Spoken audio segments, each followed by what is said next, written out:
तो मैं तो ये कहना चाहूँगा कि जो बुद्ध को भगवान कहते हैं उनको भी बुद्ध को बुद्ध ही कहना चाहिए, तो उससे हमारा भला होगा, बुद्ध की पहचान बनी रहेगी। आज भगवान कहेंगे, कल कुछ और कहेंगे, फिर कुछ और कहेंगे, तो उससे डिग्रेडेशन होगी। दूसरा भगवान कहने से दूसरे भगवान भी इकट्ठे हो जाते हैं, उस भीड़ में बुद्ध भी खड़े हो जाते हैं, ये ठीक नहीं है। मैं इसको ऐसे देख पा रहा हूँ जैसे कि अब कुछ लोगों ने, जैसे हिंदुओं में कथाएं होती हैं, बुद्ध कथा के रूप में गांव में कई जगह ऐसा प्रचलन, मतलब उन्हीं की एक संस्कृति को यहाँ पर लाने की कोशिश। देखिए, आपने देखा होगा जब किसान खेत जोतता है, बीज बोता है, तो पहले बीज डालता है ताकि फसल हो जाए। बीजों के साथ खरपतवार भी होती है, लेकिन खरपतवार समय के साथ काटती जाती है, नष्ट हो जाती है, मकसद फसल पैदा होना। तो कथा हो गई, कुछ और बातें हो गई, ये होंगी, लेकिन समय के साथ जब लोगों को समझ में आएगा कि धम्म क्या है, वास्तव में सधम्म क्या है, तो फिर वो दिशा पे आएंगे और निश्चित रूप से अच्छे कार्यक्रम भी होने लगेंगे। फिलहाल जो लोग कर रहे हैं वो भी बुद्ध को थोड़ा आगे बढ़ाने का काम कर रहे हैं, धम्म की चर्चा को आगे बढ़ाने का काम कर रहे हैं। हम सब के लिए साधुवाद ज्ञापित करते हैं। बंदे जी, जैसे कभी हम जब भंते जी का वो कर रहे हैं, उनको मतलब एक रेस्पेक्ट देनी है, तो कई लोग बोलते हैं नमो बुद्धाय, और मैं जहाँ तक पढ़ा हूँ समझ पाया हूँ कि वंदामी ज़्यादा धम्म के हिसाब से वंदामी होना चाहिए। तो यहाँ पर भी कोई बदलाव होना चाहिए कि नमो बुद्धाय ज़्यादा ठीक है या वंदामी ज़्यादा ठीक है? देखिए, ऐसा है, अगर हम बोलते हैं नमो बुद्धाय जी, तो नमो बुद्धाय का अर्थ है हम बुद्ध को नमन कर रहे हैं। अगर कोई मुझे कहता है कि भंते जी नमो बुद्धाय, तो मेरा भी फर्ज ये होगा कि मैं भी बुद्ध को नमन करता हूँ, मैं भी नमो बुद्धाय बोलूँगा। जब नमन बुद्ध को है तो उपासक भी बुद्ध को नमन करता, भिक्षु भी करता। अगर कोई कहता है कि वंदामी भंते, तो भंते जी मैं आपका अभिनंदन करता हूँ, तो उसमें बुद्ध गायब हो जाते हैं, उसमें बुद्ध दिखते नहीं हैं। ठीक है, भिक्षु भी बुद्ध का प्रतिनिधि है, वंदामी गलत नहीं है, फिर भी मैं तो ये कहूँगा कि हमें नमो बुद्धाय ज़्यादा उपयुक्त लगता है, हमें नमो बुद्धाय कहना चाहिए, क्योंकि भिक्षु भी बुद्ध को ही नमन करता है, उपासक भी बुद्ध को नमन करता है। अच्छा बंते जी, जो आप अक्सर बुद्ध विहार में देखा जाता है कि वहाँ पर लोग कैंडल या अगरबत्ती या धूप बत्ती लगा करके प्रोग्राम को चालू करते हैं, या मतलब इसको आप कितना, क्योंकि मुझे कभी कभी लगता है कि जैसे हिंदुओं के मंदिरों में पूजा होती है, वही यहाँ पर भी सिस्टम उस संस्कृति को ही ढोया जा रहा है। समाज केवल ज्ञान से नहीं चलता है, समाज केवल ज्ञान से नहीं चलता है, समाज परंपराओं से चलता है। सीखने की प्रक्रिया है वो परंपराओं और प्रतीकों से होती है। तो कैंडल एक प्रतीकात्मक है, उसमें भावना रहती है, उसमें सीखने की भावना है, और वे प्रतीक होने ही चाहिए, क्योंकि सब जगह हम बोल के नहीं बता सकते। जैसे मान लो हमने पीपल का पत्ता रख दिया, तो प्रतीक है बोधि वृक्ष का। हमने पंछी का झंडा लगा दिया, तो झंडा बोलता कुछ नहीं है, लेकिन वो प्रतीक है बुद्धिज्म का। उस झंडे की अवधारणा में उसका सारा दर्शन छुपा है। तो इसलिए जो कैंडल जलाना है और जो पीपल का पत्ता रखना है, वंदना करना है, इसमें कोई बुरी परंपरा नहीं है।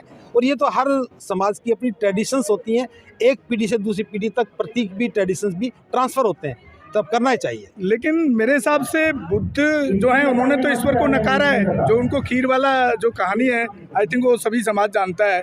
जो महिला ने खीर दी, उनको जान आई, तब उन्होंने डिसाइड किया कि तपस्या और ये सब में कुछ भी नहीं है, इसलिए उन्होंने ईश्वर को नकार दिया था। तो इससे तो, इन चीज़ों से तो कहीं ना कहीं वही संस्कृति डेवलप होती है। मोमबत्ती जलाना बुद्ध को ईश्वर मानना नहीं है। मोमबत्ती प्रतीक है बुद्ध के ज्ञान के प्रसार का। जैसे एक मोमबत्ती से दूसरी मोमबत्ती जली, प्रकाश फैल गया, ये प्रतीकात्मक हो गया। तो बुद्ध का जो ज्ञान है उसको विस्तार देना है, उसका भी एक सिंबल होता है। हम कैंडल प्रज्वलित करते हैं तो मन में भाव रहता है कि जिस प्रकार से दीप जला है, कैंडल से कैंडल जली है, प्रकाश बढ़ा है, उसी प्रकार हम भी अपने ज्ञान को एक व्यक्ति से दूसरे व्यक्ति में बांटें और उनका भी जीवन प्रकाश में हो जाए। ये प्रतीकात्मक बातें हैं, और प्रतीकात्मक बातें ठीक से समझ में आ जाती है लोगों को। तो इसका मतलब है कि कैंडल जो है वो ज़्यादा सटीक है, कैंडल उपयुक्त है, और धूप बत्ती का तो कोई लेना देना नहीं है। धूप बत्ती तो कुछ ट्रेडिशनल लोग होते हैं या खुशबू के लिए लगा देते हैं। धूप बत्ती का कोई प्रार्थना तो करते नहीं, ये तथागत आपकी मैं स्तुति गान करता हूँ, ऐसा नहीं करते ना।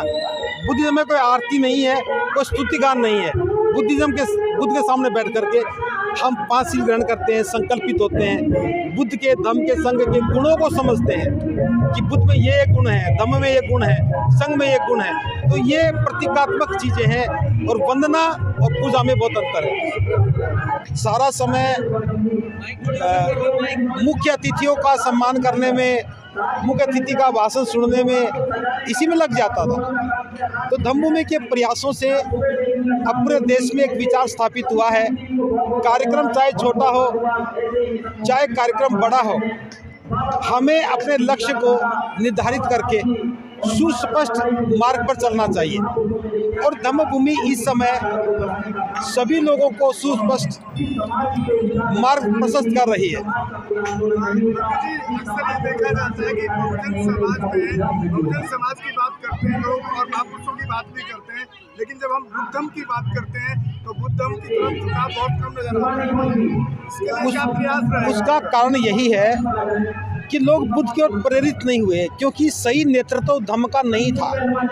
कोई बौद्ध भिक्षु तो थे, लेकिन बौद्ध भिक्षु लोगों को नहीं समझा पाए कि धम्म में क्यों आना चाहिए, बाबा साहब ने बुद्ध की शरण क्यों ली। तो ये कोई स्पष्ट बताने वाला नहीं था। जो पहली पीढ़ी आई या दूसरी पीढ़ी आई, उन्होंने भिक्षुओं से संस्कार तो करवाए, लेकिन भिक्षुओं से धम्म का ज्ञान नहीं लिया। और ये बात हमारी समझ में आई कि संस्कार तो उपासक को ही करवाना चाहिए। तो हम सब लोग संस्कारों से बाहर निकल करके धम्म देशनाओं के माध्यम से जन जन तक धम्म पहुंचाने के लिए ये प्रयास करने लगे। उस प्रयास का परिणाम आप देख भी रहे हैं कि लोग बड़े पैमाने पर बुद्ध के मार्ग पर चलने लगे हैं और धम्म की बात आज होने लगी है। बंटी जी, मैं जो अगर हम वर्ल्ड वाइड बुद्ध की बात करें तो वहाँ के जो भिक्षु हैं वो गली गली भिक्षा करने जाते हैं और इस तरीके से वो पूरे वर्ल्ड में उसको फैलाने में कामयाब हुए। लेकिन यहाँ भारत के अंदर ऐसा नहीं दिखता है। इसके पीछे क्या कारण? उसके पीछे कई कारण थे। पहला कारण तो ये था कि भारत में बुद्धिस्ट नहीं थे। कहीं एक बुद्धिस्ट मिला, कहीं 2 बुद्धिस्ट मिले, तो उनसे बात बनने वाली नहीं थी। एक संकोच भी था कि भिक्षाटन करेंगे तो कहाँ जाएंगे, कौन भोजन देगा। तो उस समय वो लोग भिक्षाटन नहीं कर रहे थे। आज धम्मभूमि ने इस बात को समझा है और आपने देखा होगा कि नवंबर के महीने में जो बिलासपुर में एक बहुत बड़ा सामनेर पहुंचा शिविर हुआ था, उसमें हमने भिक्षुओं को भिक्षा पात्र दिए थे। और ये भी मैं बताना चाह रहा हूँ कि भारत में पहली बार भिक्षा पात्र बना है और वो भिक्षा पात्र हमने भिक्षुओं को उपहार में दिया।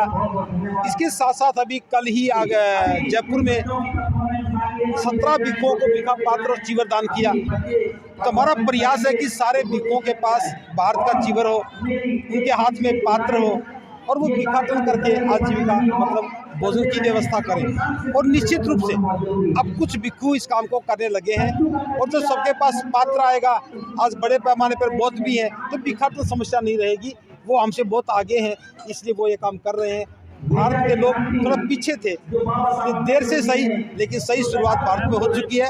भिक्षु भिक्षाटन करने लगे हैं। लेकिन दूसरा इंडियन कल्चर में जो देखता हूँ, जो ब्राह्मण वाले जो पंडित हैं या जिसको पुजारी कहा जाता है, वो चाहे वो बिल्कुल अनपढ़ है, गंवार है, पढ़ा लिखा भी नहीं है, लेकिन फिर भी अपने गेरुआ कपड़े पहन करके गली गली में सुबह निकल जाता है। चाहे उसे खाना मिले या पैसा मिले नहीं मिले, हर गली मोहल्ले में निकल जाता है।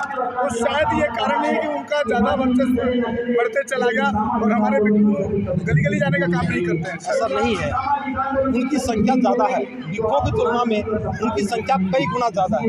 फिर उनका एक परंपरागत काम है, वो हज़ारों साल से यही काम करते आ रहे हैं। उनके काम को समाज की स्वीकार्यता भी है, इसी वो कर पा रहे हैं। लेकिन बुद्धिज्म का काम ना तो परंपरागत है, ना यहाँ स्थापित है, और भिक्षु भी इतने ज़्यादा संख्या में नहीं है। आज दिल्ली में अगर बात करो तो मुश्किल से 50 भिक्षु भी नहीं होंगे। वो एक आदमी ने आमंत्रण दिया, उसके घर में खाना खा लिया, बस वहीं तक आवश्यकता नहीं पड़ी। लेकिन अब दौर आएगा, भिक्षु भी बढ़ेंगे, भिक्षा पात्र भी हाथ में होंगे और भिक्षाटन भी होंगे। अच्छा बंटे जी, एक चीज़, क्योंकि आप धम्म पे हम ज़्यादा बात करें तो ज़्यादा अच्छा रहेगा। एक बड़ा कंफ्यूजन मैं देखता हूँ लोगों में। कुछ लोग बुद्ध को तथागत बुद्ध बोलते हैं और कुछ लोग भगवान बुद्ध बोलते हैं। तो इसमें कोई डिफरेंशिएट है, भगवान बोलना ज़्यादा सटीक है या तथागत बोलना ज़्यादा सटीक है? देखिए ऐसा है, बुद्ध है, बुद्ध को बुद्ध ही कहना चाहिए। हम उसको कुछ भी नाम देंगे तो हम डाइवर्सन ही करते हैं। तथागत ठीक है, सिनोनिम है, लेकिन हमें बुद्ध को बुद्ध ही कहना चाहिए। और बुद्ध को भगवान कहते हैं तो कन्फ्यूजन भी पैदा होता है। फिर बुद्ध को किसी भी दूसरे नाम का अलंकार की कोई आवश्यकता नहीं है। बुद्ध एक उपलब्धि है, उससे बड़ा